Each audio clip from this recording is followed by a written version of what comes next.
Ini insya Allah kita akan membahas tentang muslimah produktif dalam pandangan Islam. Nah, jadi kita melihat bagaimana Islam memandang ya wanita. Islam memandang wanita ternyata bukan sebagai sosok lemah ya yang hanya berdiam di rumah, tetapi sebagai pilar peradaban. Bahkan suatu negara, suatu bangsa ya, kemajuannya itu sangat ditentukan oleh wanita ya. Nah, melalui tangan para wanita inilah, khususnya wanita yang solehah ya dan produktif, maka akan melahirkan ya generasi yang beriman, generasi yang cerdas dan berakhlak mulia. Nah, sebaliknya ketika wanita ya, sebuah bangsa, sebuah negeri itu sudah banyak yang jauh ya dari Allah, maka kita melihat ya kehancuran generasi berikutnya. Nah, jadi yang hari ini ya kita lihat banyak sekali permasalahan ya generasi muda, generasi Z, generasi Alpha ya. Dari berbagai kasus ternyata bermula memang dari pola pengasuhan ya yang salah, terutama dari ibu. Karena ibu inilah yang pertama kali ya madrasah pertama ya, madrasatul ula ya, madrasah pertama bagi anak-anak. Nah, jadi banyak kasus ya sudah kita lihat ya berseliweran di media sosial dan juga dari berbagai pakar psikolog ya. Ternyata kerusakan ya anak-anak muda ya, termasuk yang mental illness ya. Sekarang ini banyak penyakit mental yang mendera ya anak-anak, bahkan bukan hanya generasi yang remaja ya, bahkan anak SD itu sudah banyak juga yang bermasalah ya dengan mental ya. Nah, jadi ternyata dari hasil ya riset ya para psikolog itu penyebabnya karena dari kurangnya ini ya asuhan, kurangnya perhatian ya, pengasuhan yang benar ya dari khususnya keluarga. Nah, dan di sini yang dominan adalah peranan seorang ibu. Jadi ketika anak itu tidak mendapatkan keteladanan yang baik ya dari kedua orang tua, dan juga kurangnya perhatian ya yang berkualitas ya dari kedua orang tua, terkhusus seorang ibu, maka akhirnya mereka mencari kesenangan di luar. Jadi rumah itu bukan lagi sebagai baiti jannati ya, bukan lagi surga bagi mereka. Bahkan mereka merasa rumah itu tempat yang bahkan ada yang menganggap seperti neraka ya, karena sehari-hari mereka melihat kedua orang tua yang bertengkar, kedua orang tua yang sibuk ya, yang hanya memenuhi mereka dengan materi ya, dengan harta ya, tetapi lupa ya akan perhatian dari jiwa. Nah, jadi hanya zahir yang orang tua penuhi saat ini kebanyakan ya, sementara mereka kehilangan ya sentuhan dari jiwa.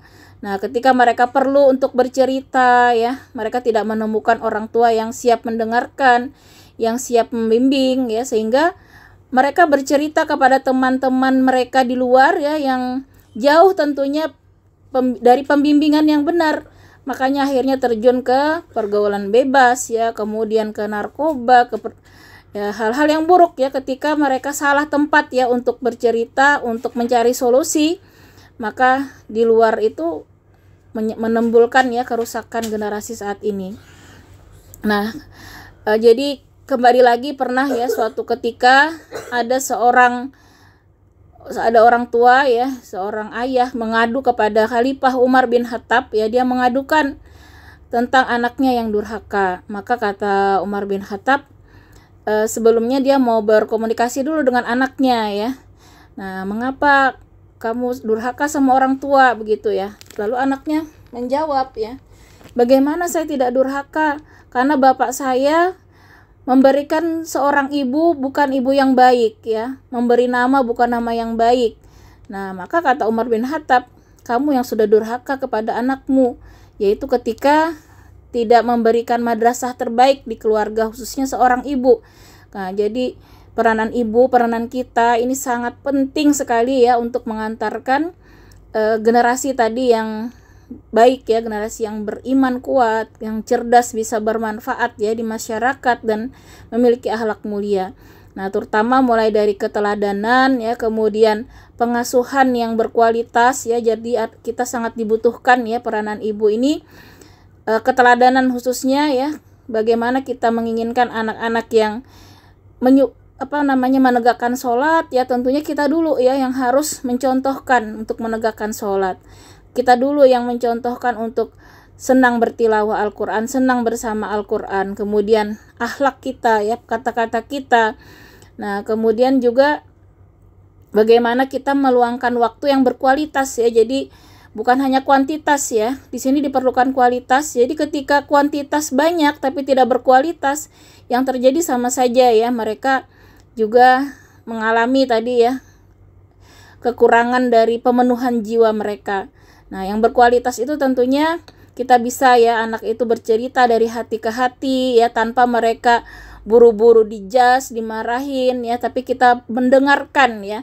Jadi pola pengasuhan seperti coaching itu ya, kita mendengarkan keluhan mereka, kita memahami apa yang mereka inginkan, lalu kita mengarahkan sesuai kalau bisa mereka yang menemukan sendiri ya solusi-solusi untuk kehidupannya. Nah, sehingga mereka punya tanggung jawab, kemudian juga mereka punya semangat ya untuk mewujudkan apa yang mereka cita-citakan. Jadi sebagai contoh nih misalnya ya, ada kasus ya anak kelas 12 gitu, sudah kelas 12 ditanya orang tuanya mau kuliah di mana, itu dia masih bingung ya. Nah, masih belum menemukan dia mau kemana, tujuannya apa ya. Nah, itu menjadi kesalahan sebenarnya bagi kita orang tua ya, ketika anak sudah umur yang seharusnya dia jelas ya tujuannya, tapi mereka masih bingung, masih belum menemukan ya, karena kurangnya tadi bimbingan dari kita. Nah, jadi ketika terjadi kasus seperti ini, kita harus berusaha mendekati mereka ya, menanyakan dari hati apa yang mereka senangi, minatnya di mana, bakatnya di mana. Lalu kalau mereka sudah memutuskan misalnya mau kedokteran gitu, otomatis kita harus tanya lagi, apa yang sudah kamu siapkan hari ini untuk mencapai cita-cita kamu. Nah, jadi mereka harus berpikir apa yang perlu mereka lakukan ya. Nah, tapi tentunya itu sebagian kecil ya. Yang terpenting sebenarnya ya dari pengasuhan ini, bagaimana kita mengantarkan ya anak-anak kita ke surga. Nah, itulah nanti yang ditanya ya sama Allah ya. Allah tidak menanyakan kenapa anak kita dunianya seperti apapun ya, yang Allah tanyakan nanti yang terpenting bagaimana anak-anak kita bisa menjadi anak-anak yang nanti ahli surga bersama-sama semuanya ya di surga.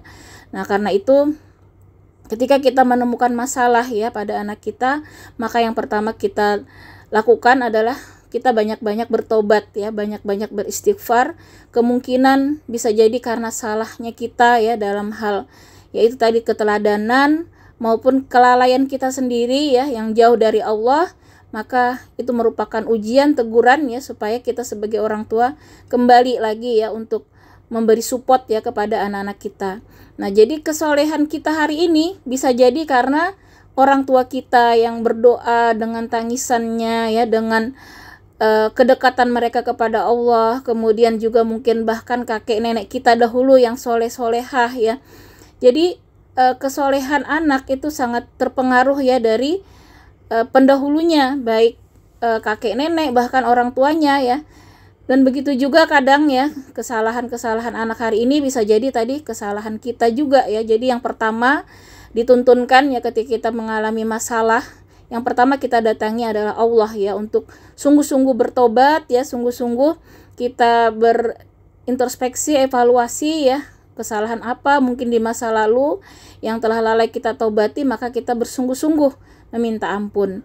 Nah, ketika kita sudah meminta ampun dengan penuh kesungguhan ya, maka baru kita dengan sungguh-sungguh kembali mencari solusi yang terbaik ya, dengan tentunya memohon selalu bimbingan dari Allah ya. Nah, jadi kita sebagai muslimah di sini penting sekali ya menjadi muslimah produktif yang bisa tadi ya dari dalam Islam kategorinya itu bisa mengelola waktu kita ya, potensi kita yaitu kemampuan kita, dan kita bertanggung jawab ya dalam setiap waktu yang kita lakukan ya, kemudian harta yang kita keluarkan, semua potensi yang sudah Allah berikan ini dalam rangka meraih ridha Allah ya, baik peran kita sebagai ibu ya di rumah tangga atau peran domestik, peran kita di masyarakat maupun peran kita sebagai profesional misalnya bagi yang bekerja ya. Maka kita dikatakan produktif ya ketika semua yang kita lakukan itu dalam rangka meraih ridha Allah. Nah, maka akan berbuah menjadi amal soleh ya, menjadi pahala. Nah, jadi bukan hanya sibuk ya, sibuk sana kemari tapi tidak produktif di sisi Allah. Nah, jadi nilai produktif di sisi Allah itu semua hal yang kita lakukan yang bernilai amal soleh ya, yang mendapatkan keridaan Allah. Nah, sebagaimana dalil dalam Al-Quran surah Ali Imran ya ayat 195 yang artinya sesungguhnya aku tidak menyia-nyiakan amal orang yang beramal di antara kamu, baik laki-laki maupun perempuan, karena sebagian kamu adalah turunan dari sebagian yang lain. Nah, ayat ini menjelaskan bahwa Islam memberikan kesempatan yang sama bagi laki-laki dan perempuan untuk beramal dan berprestasi di jalan Allah. Jadi tidak ada yang sia-sia semua yang kita lakukan. Nah, kalau kita di rumah misalnya ya, peran domestik kita sebagai ibu, maka niatkan semua yang kita lakukan itu, niatkan karena Allah. Jangan sampai kita sia-sia ya, udah capek-capek misalnya beberes rumah, memasak, tapi kalau tidak mendapatkan pahala, tidak mendapatkan ridho, maka betapa ruginya kita ya. Nah, padahal bisa kita merubah ya semua yang aktivitas yang kita lakukan untuk berbuah menjadi amal produktif, berubah menjadi yang amal soleh ketika yang pertama tentunya harus kita niatkan ya, ikhlas karena Allah, dan kedua kita lakukan tanpa marah-marah, tanpa mengeluh ya. Namanya ikhlas itu tidak ada keluhan ya ibu-ibu ya. Jadi kalau selama kita melakukan sesuatu masih mengeluh, ada marah-marah, itu tandanya belum ikhlas. Nah, kalau ikhlas itu tidak ada yang marah-marah ya sambil melakukan sesuatu, tidak ada mengeluh. Nah, jadi kalau ikhlas itu ya karena untuk Allah ya, mau manusia menghargai, tidak menghargai, mau dilihat atau tidak dilihat, kita mempersembahkan yang terbaik ya. Nah, coba tuh kalau kita misalnya ya menyuruh anak kita melakukan sesuatu. Nah, dia mau melakukan tapi sambil marah-marah, sambil lempar-lempar misalnya. Pasti kita juga nggak senang kan Bu ya, rasanya nggak pasti kita ada rasa tidak ridho lah ya. Kalau kita perintah baik-baik, malah anak kita melakukan dengan marah-marah misalnya. Begitu juga ya ketika kita melakukan aktivitas ini ya yang diperintahkan Allah, sebenarnya semua aktivitas itu bisa menjadi amal soleh. Ketika kita melakukannya tidak ikhlas ya, maka sia-sia semuanya di sisi Allah, itu tidak bernilai ya. Nah, sehingga di sini kita pahami dulu ya bagaimana konsep ya produktivitas dalam Islam. Jadi konsepnya itu dalam Islam, produktivitas itu bukan hanya sekedar sibuk ya. Nah, sibuk misalnya seharian beraktivitas belum tentu ya produktif di sisi Allah. Nah, jadi kita jangan sampai salah ya, kesibukan kita kalau tadi ya tidak menghasilkan ya amal soleh di sisi Allah, tidak bermanfaat ya, dan juga tidak bernilai ibadah, maka ternyata kesibukan itu tidak ada nilainya di sisi Allah, hanya capek dan lelah ya. Stop sampai dunia saja manfaatnya ya, tapi di akhirat sama sekali tidak mendapat bagian. Nah, betapa rugi ya kalau kita bisa dua-duanya ya, di dunia bermanfaat dan akhirat juga bermanfaat, tentu itu yang terbaik ya. Nah, yang pertama di sini prinsipnya, jadi tadi prinsip ya bagaimana menjadi muslimah produktif, maka kita harus ikhlas ya dalam setiap aktivitas kita. Kita niatkan sebagai ibadah. Nah, berdasarkan Quran surat Al-An'am ayat 162, sesungguhnya salatku, ibadahku, hidupku dan matiku hanyalah untuk Allah, Tuhan semesta alam. Nah, jadi sungguh-sungguh ya kita lakukan dengan ikhlas tadi ya, hanya mengharap ridha Allah, hanya mengharap pahala, hanya mengharap Allah menerima ibadah kita. Nah, Masya Allah itu kalau sudah ikhlas ya, maka 100% itu ya pahalanya akan Allah berikan untuk kita. Nah, itu yang pertama. Kemudian yang kedua, menjaga waktu dan disiplin. Nah, untuk produktif kita harus sungguh-sungguh ya, sebagaimana Quran surah Al-Asr ayat 1-3 yang artinya, demi masa sesungguhnya manusia benar-benar dalam kerugian kecuali orang-orang yang beriman dan beramal soleh. Nah, jadi waktu kita ya selama ini dianggap Allah sia-sia, rugi bahkan ya, kecuali kita isi dengan keimanan dan beramal soleh. Nah, jadi ketika terbuang cuma-cuma, tidak ada nilainya, tadi sibuk-sibuk tapi tidak bernilai amal soleh, maka Allah katakan kita sedang dalam kerugian. Nah, sehingga di sini kita ketika mau ya produktif di sisi Allah tadi, maka kita harus jaga waktu-waktu kita, menit-menit kita, detik-detik kita untuk tidak sia-sia. Dan disiplin ya, ketika kita sudah merencanakan misalnya target amalan hari ini, dan tentunya harus kita targetkan ya. Kalau kita tidak mempunyai target, tidak mempunyai rencana, lebih banyak gagalnya pasti ya, karena kita tidak punya apa yang akan kita capai. Nah, tapi kalau kita sudah malam-malam kita udah merancang ya, besok pokoknya harus zikir pagi, tilawah 1 juz misalnya, sholat tahajud dulu, murajaah hafalan misalnya, atau mau zikir ya, la ilaha illallah 100 misalnya, istighfar 100, sholawat 100 misalnya, zikir petang, kemudian kita sedekah wajib sehari minimal misalnya 10.000 atau 5.000 atau 1.000 pun sekali, tapi itu istiqomah ya, maka itulah yang amalan yang tinggi nilainya di sisi Allah. Disiplin kita lakukan itu ya, setiap hari kita evaluasi lagi ketika mau tidur, kita centang-centang, kalau perlu tuh kita punya catatan ya, kita centang apakah kita terlaksana. Nah, dengan kedisiplinan maka insya Allah ya kita bisa. Nah, bahkan kalau misalnya terlewat ya, kita ikop diri kita. Seperti ulama ya, kita melihat contoh ketika mereka melakukan kesalahan, mereka mengikop dirinya ya. Ada ulama yang gara-gara suatu saat ya dia lewat ya, melewati rumah tetangganya, kemudian dia cuma bertanya ya tentang bangunannya. Nah, dia sudah menyesal sekali, ngapain saya tadi ya berkomentar seperti itu, tidak ada nilainya di sisi Allah. Maka dia sampai berpuasa setahun ya, mengikop dirinya. Nah, itu memang ekstrim ya, saking takutnya ya dengan dosa yang mungkin hari ini kita anggap kecil ya, tapi bagi para salafus soleh mereka sangat saking berhati-hatinya ya, yang mungkin hari ini kita tidak anggap dosa, mereka menganggap itu sangat berat ya pertanggungjawabannya, sehingga mereka sampai mengikopnya seperti itu ya.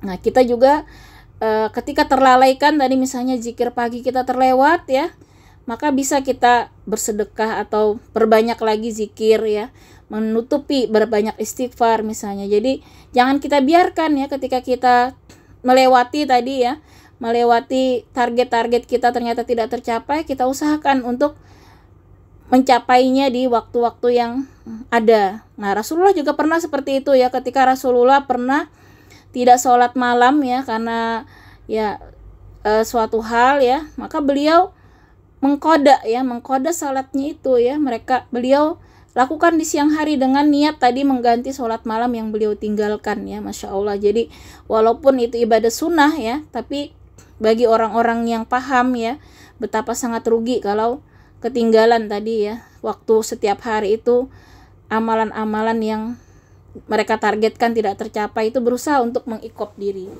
Nah, jadi ini ya, sungguh-sungguh menjaga waktu 1 menit saja ya, ketika kita 1 detik, 2 detik ya, subhanallah wa bihamdih.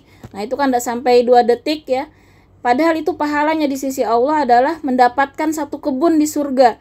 Nah, zikir yang sangat ringan, sangat mudah ya, Masya Allah pahalanya ya.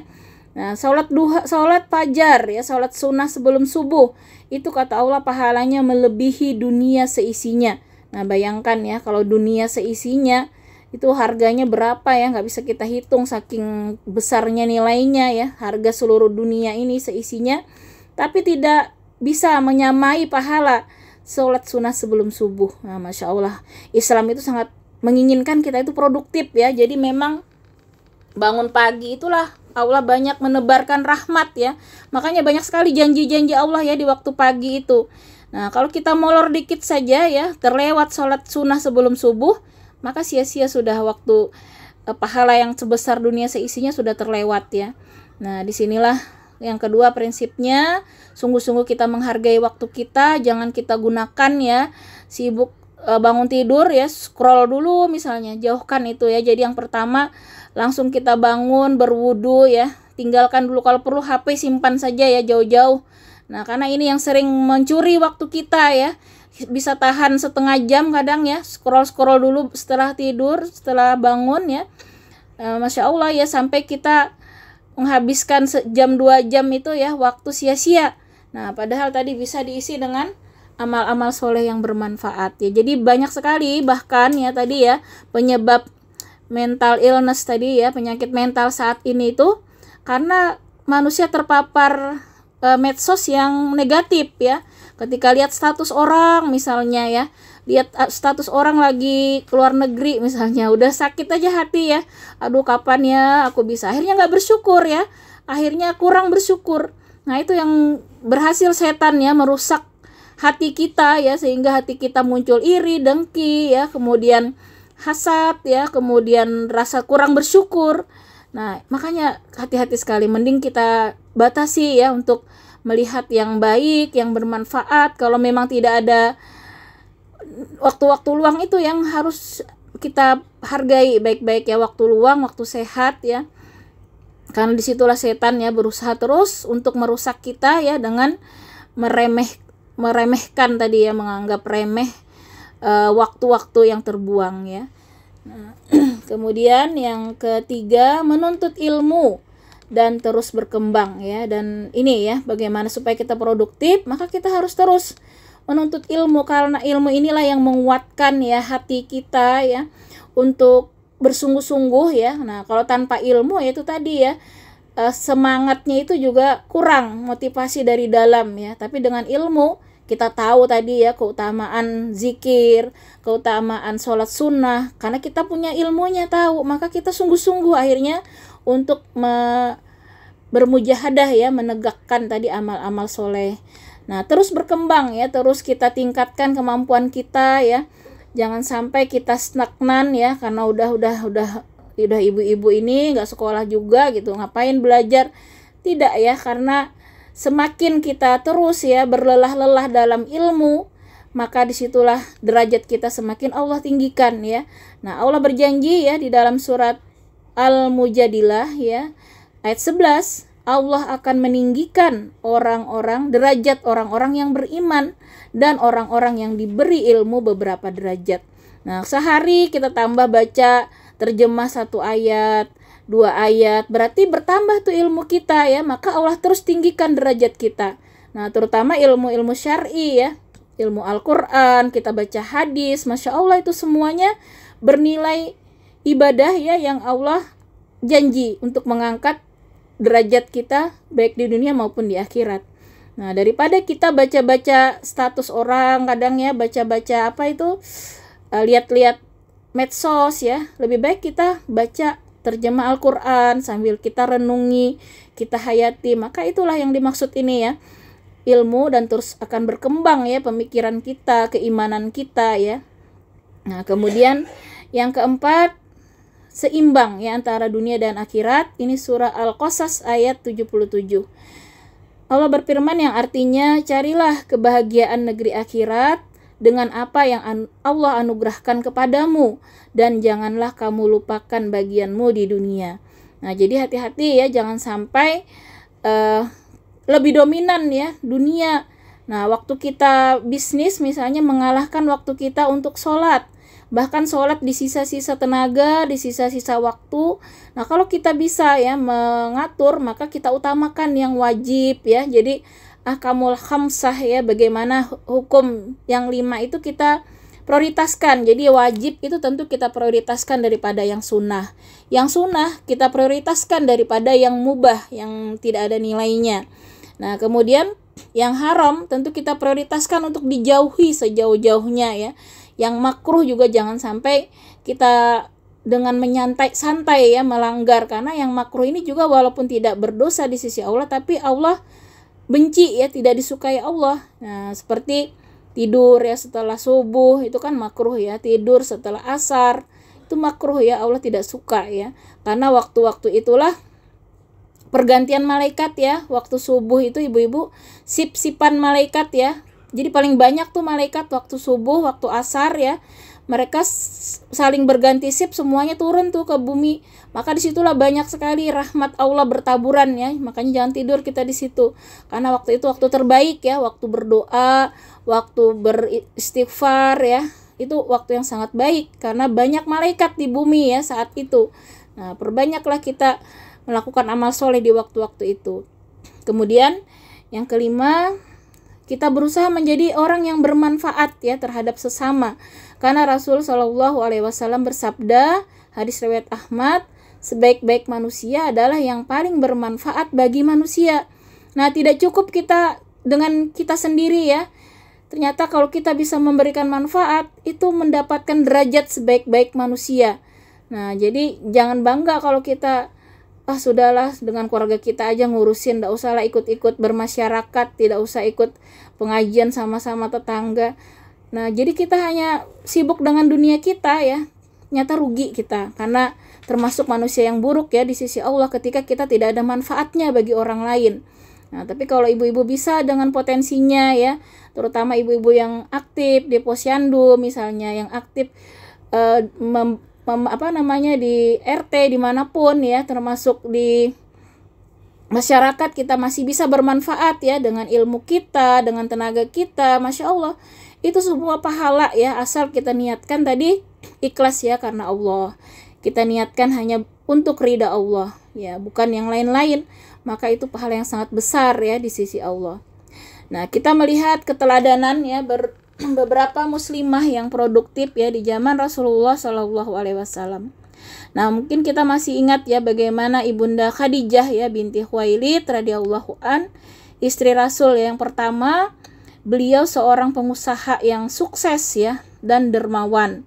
Nah, bagaimana beliau bisa ya mengelola bisnis yang sangat besar ya, termasuk orang terkaya ya di Mekah ya ketika itu, dan bisa ya dengan hartanya ini beliau mendukung ya dakwah Rasulullah masa-masa awal ya, bahkan hartanya semuanya disumbangkan ya untuk Islam dan juga tenaganya.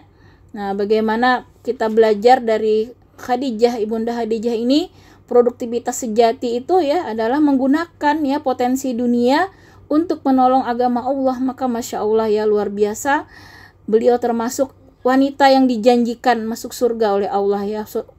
Beliau masih di dunia sudah mendapat kabar ya akan mendapatkan istana di surga ya, Masya Allah. Jadi kita ingat bagaimana peranan Khadijah ini sebagai istri ya, istri yang sangat mendukung ya dakwah Rasul, bagaimana beliau yang sangat menenangkan ya ketika Rasul menemui permasalahan ya apapun, termasuk ketika Rasul dan sahabat itu diasingkan ya, diisolir ya, Khadijah juga ikut ya di situ berjuang. Nah, Masya Allah, sampai di akhir usianya Khadijah menyampaikan ya kepada Rasulullah, kalau aku sudah tidak ada dan mungkin tulang belulangku masih bisa digunakan untuk menolong agama Allah, maka silahkan, mungkin untuk dijadikan jembatan, untuk dijadikan apa. Masya Allah ya, beliau jiwa raga ya, bahkan sudah tidak ada pun beliau berharap masih bisa memberikan manfaat untuk Islam.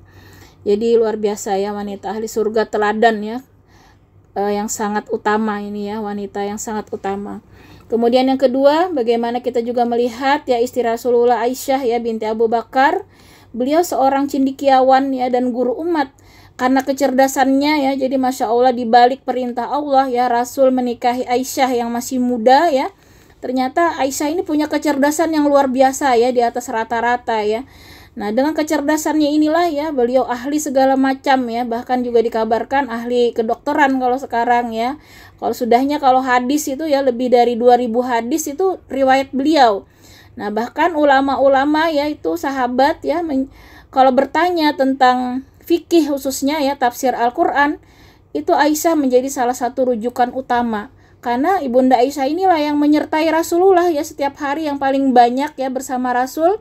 Maka kita tahu ya bagaimana adab misalnya ke kamar mandi, adab suami istri ya, adab makan minum, itu kan karena riwayat dari Aisyah salah satunya ya, karena beliau cerdas, bisa mengingat semua ya, bisa menuangkan ya bagaimana fikihnya tafsir Al-Qur'an ya, beliau tahu bagaimana asbabun nuzulnya dijelaskan ya. Maka disitulah ya kita melihat hikmah ya, kecerdasan Aisyah ini luar biasa. Dan beliaulah yang aktif berdakwah ya di kalangan muslimah, juga sahabat-sahabat yang laki-laki ya, itu juga banyak mendapatkan tadi ilmu dari beliau ya. Beliau diibaratkan itu ya seorang ahli ilmu yang bisa menerangi umat ya, ibarat cahaya itu ya, luar biasa dari Ibunda Aisyah ini. Nah, jadi kita jangan pernah ya berpikiran negatif seperti orang-orang yang ingin merusak Islam ya, menganggap Rasul itu kenapa menikah yang muda seperti itu ya. Ternyata itu kan juga perintah Allah, karena Allah Maha tahu ya mana yang terbaik untuk Islam ini. Nah, diantaranya untuk mengajarkan ke muslimah ini bagaimana ya kita seorang ibu, itu lebih banyak diriwayatkan oleh Aisyah ya. Kemudian yang ketiga juga dari Asma binti Abu Bakar ya. Beliau adalah wanita yang sangat pemberani ya.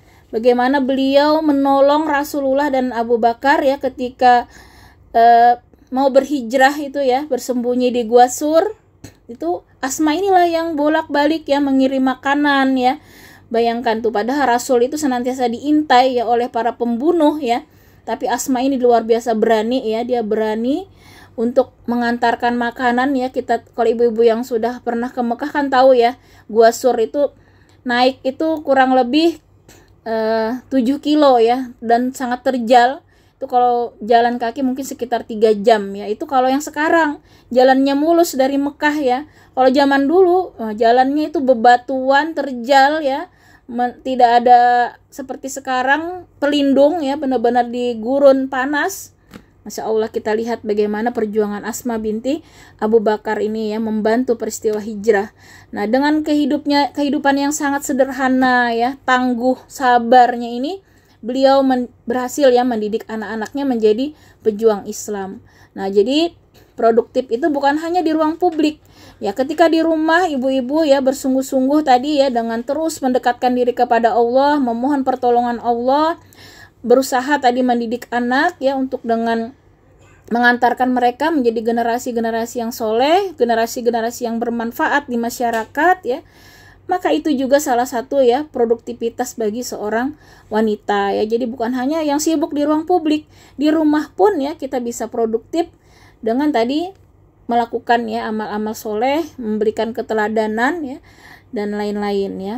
Kemudian di sini ada juga yang keempat, Rufaidah al-Aslamiyah.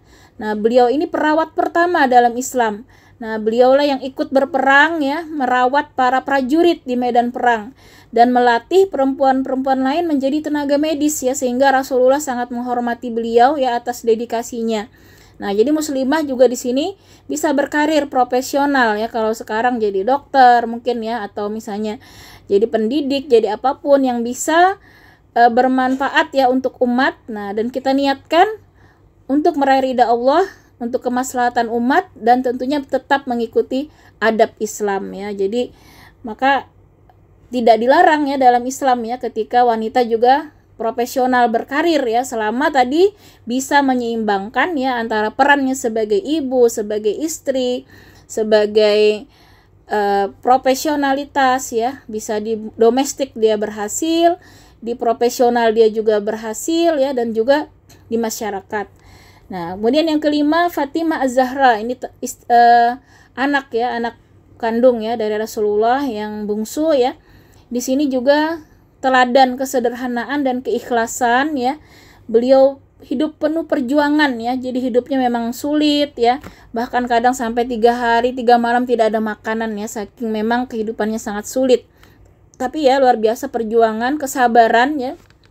Seorang istri dengan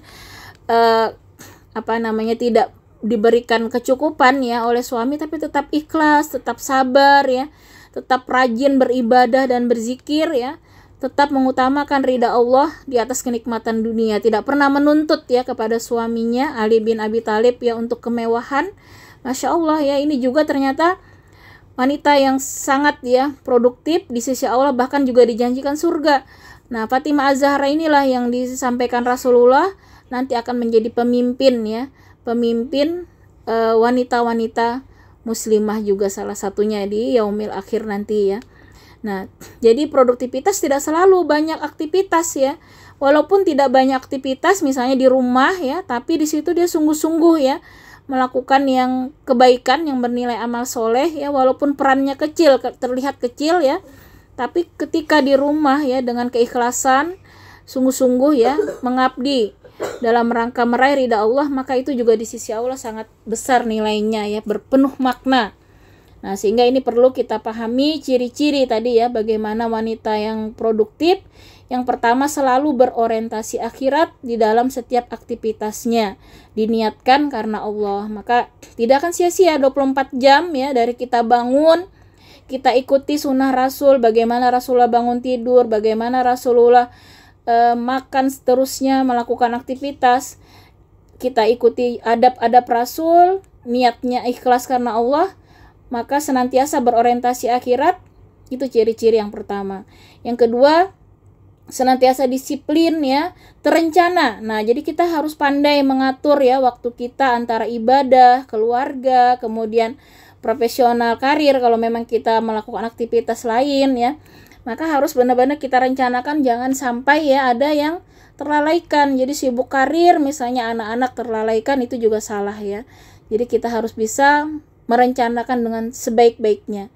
Nah, tentunya bagaimana bisa semua terlaksana, kita harus pandai mengatur waktu. Jangan banyak sia-sia. Terbengkalai itu karena sering melalaikan waktu, sibuk misalnya hal-hal yang sia-sia ya, sibuk scroll medsos misalnya, itu udah sejam 2 jam terbuang, harusnya bisa ngapain gitu ya yang bisa kita lakukan ya, sehingga terbengkalai biasanya pekerjaan karena tidak diatur waktu dengan sebaik-baiknya. Kemudian terus belajar deh, memperbaiki diri, terus membaca. Sekarang ini Masya Allah ibu-ibu ya, gampang sekali kita mau cari buku ya, tinggal ibu-ibu tulis download misalnya kitab tafsir Ibnu Katsir misalnya jilid 1 PDF, itu udah muncul Bu link-link untuk download. Padahal kalau beli itu ada yang 100.000 lebih ya satu jilid.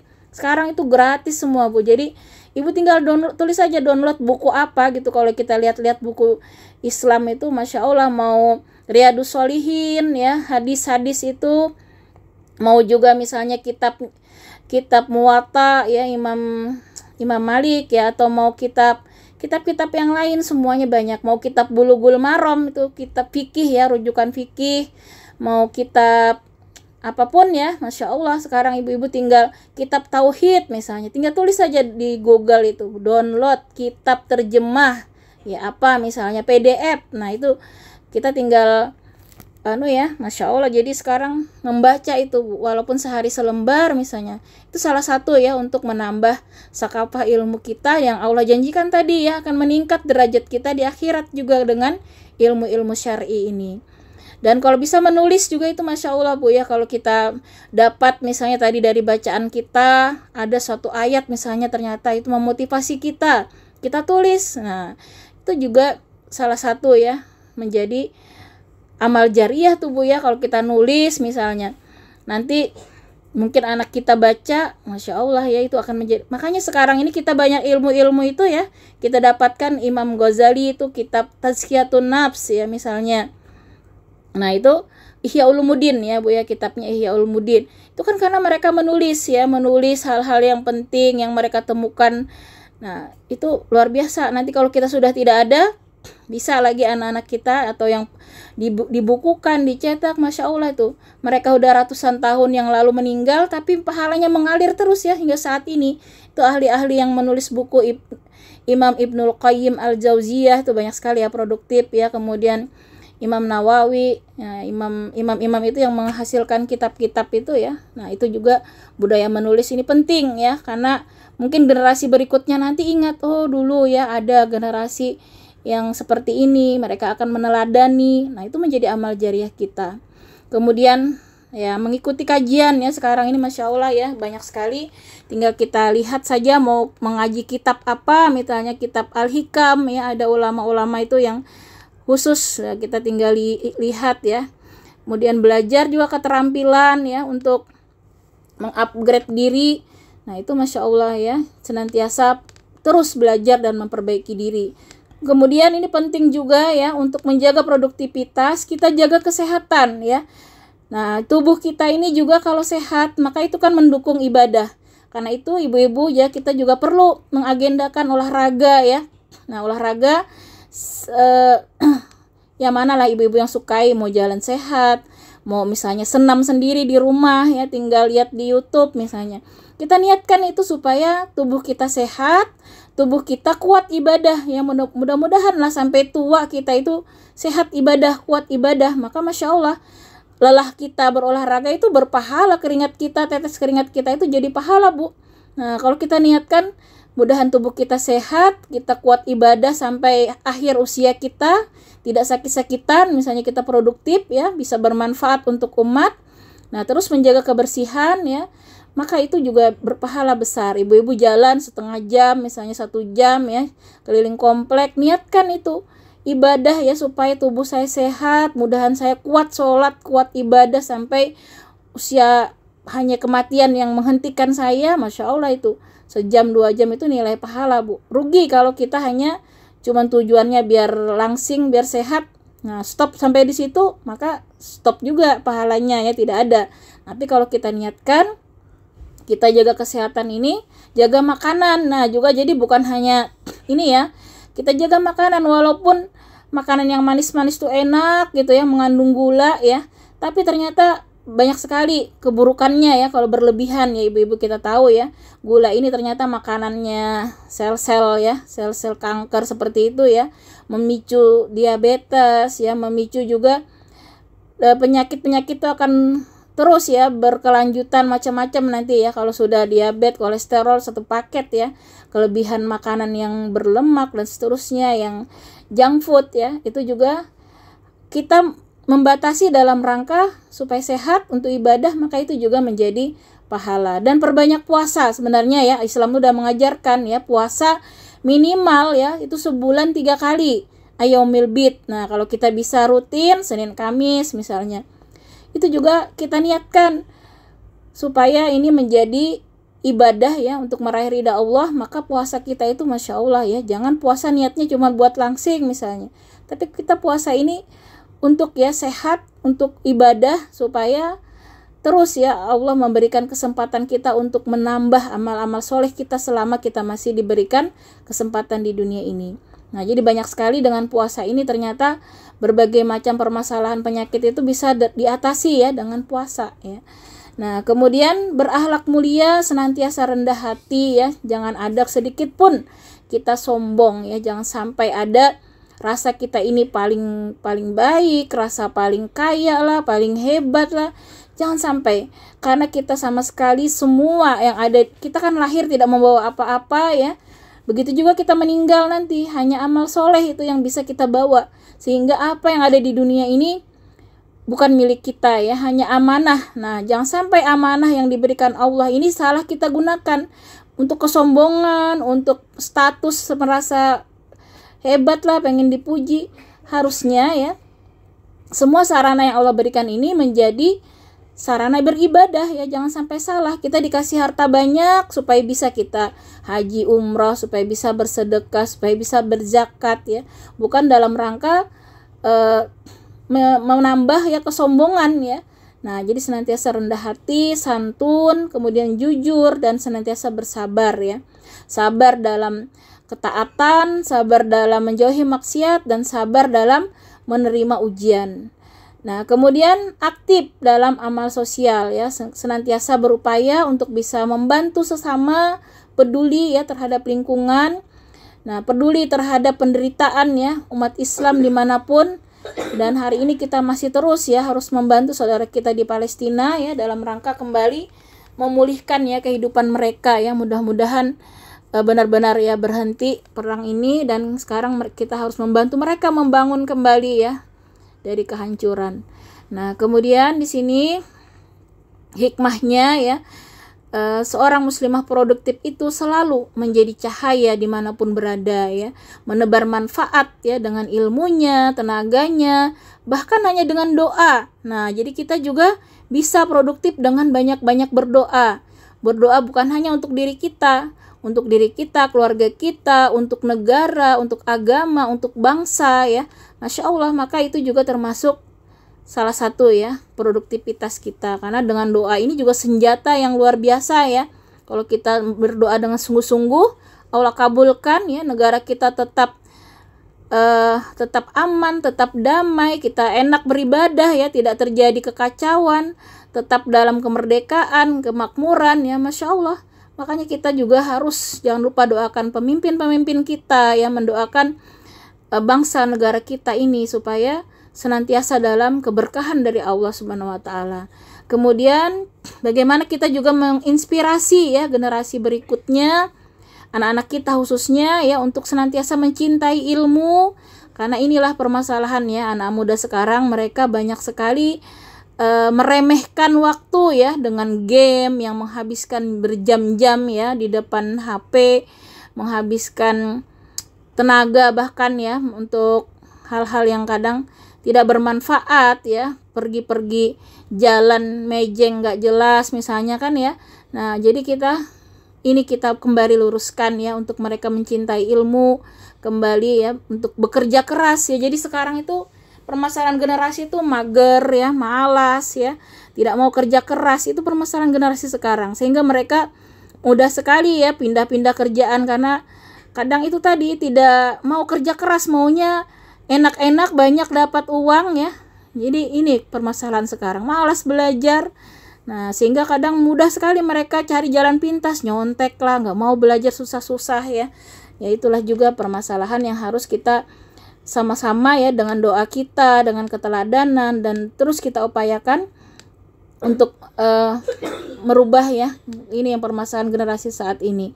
Kemudian kita istiqomah ya, untuk sungguh-sungguh sampai akhir hayat kita berpegang teguh ya, jangan sampai kita keluar dari rel ya yang sudah Allah dan Rasulnya gariskan. Kalaupun sedikit-sedikit keluar, segera kembali, segera bertobat. Kalau ada malas-malas ya mau menuntut ilmu, kembali pacu diri. Kita ini bukan apa-apa, untuk ilmu ini mencas iman kita supaya terus semangat ya untuk beribadah. Nah terakhir, barang siapa yang beramal soleh, kata Allah tadi ya di An-Nahl ayat 97, baik laki-laki maupun perempuan, sedang dia beriman, maka sungguh kami akan berikan kepadanya kehidupan yang baik. Nah jadi Allah sudah memastikan kalau kita mau beriman ya, menjaga iman kita, terus beramal soleh, Allah janjikan kehidupan yang baik, baik di dunia maupun di akhirat. Nah sehingga di sini menjadi muslimah produktif bukan hanya bukan berarti ya meninggalkan peran utama sebagai istri, ibu, dan anak.